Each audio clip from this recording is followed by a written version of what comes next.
Am I the jerk here? My mother-in-law has always been a lot to deal with. The day before our wedding, she sobbed, claiming I wasn't warm and fuzzy enough for her. We had a simple wedding, and yet she dressed up like she was having an audience with the queen. Her dress was fancier than my own wedding dress. We live across the country because of my husband's job, and for years she complained that he abandoned her when he moved out. I've tried to be welcoming and agreeable towards her. The tension between us definitely increased when his parents decided to move to be closer to us and bought a house a mere 15 minutes away from us. My son is the center of his grandmother's world.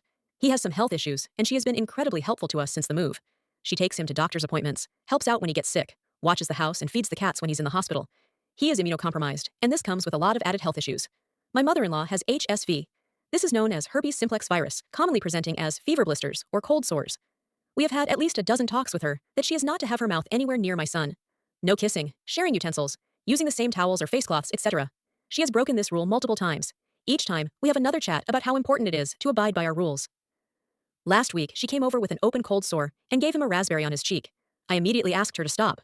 Sure enough, 2 days later, he woke up crying and inconsolable, complaining of lip pain. Another 2 days later, and it was confirmed with a test done by his specialist. I know it's common, and that over 50% of the population has it. He could have gotten it later in life from a friend, or at school, etc. But he got it in a way that was completely avoidable, and for those that are immunocompromised, the sores are much worse, more painful, and can cause severe health complications. My husband and I told my Emil in a rational and calm way that what happened was bad, and that we needed some space. The next day, she showed up to our house, unannounced, and let herself in while my husband was working from home. She demanded to speak to him, even though he was in a meeting. She refused to take any responsibility, saying it couldn't possibly be from her, since she only kissed him on the forehead. I witnessed the whole thing, and it wasn't at forehead, it was on the cheek. And we had a rule, no mouth on his skin anywhere, full stop. My husband calmly asked her to leave. He was working, and we weren't ready to speak to her yet. I am worried for my son. This is just another medical issue to add to his plate. More tests are necessary to monitor his organs for the rest of his life. He will need go deal with outbreaks forever. Am I the bad person for wanting to cut ties with her completely? I just want to focus on my family. She has been helpful, but his does not excuse her behavior.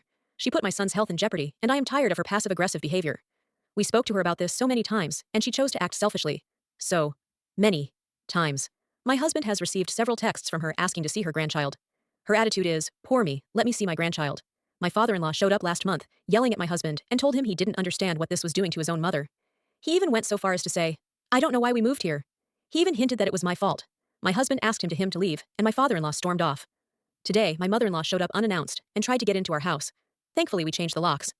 My husband texted her that he was working and that we needed space. She told him how disappointed she was in him and didn't know who he was anymore. She then tried to call him 6 or 7 more times and waited outside our house for an hour before finally leaving. Through all of this, my son has never once asked about his grandparents. We are the ones struggling, but he hasn't noticed at all. I'm emotionally exhausted and feel so guilty. What do you think about this?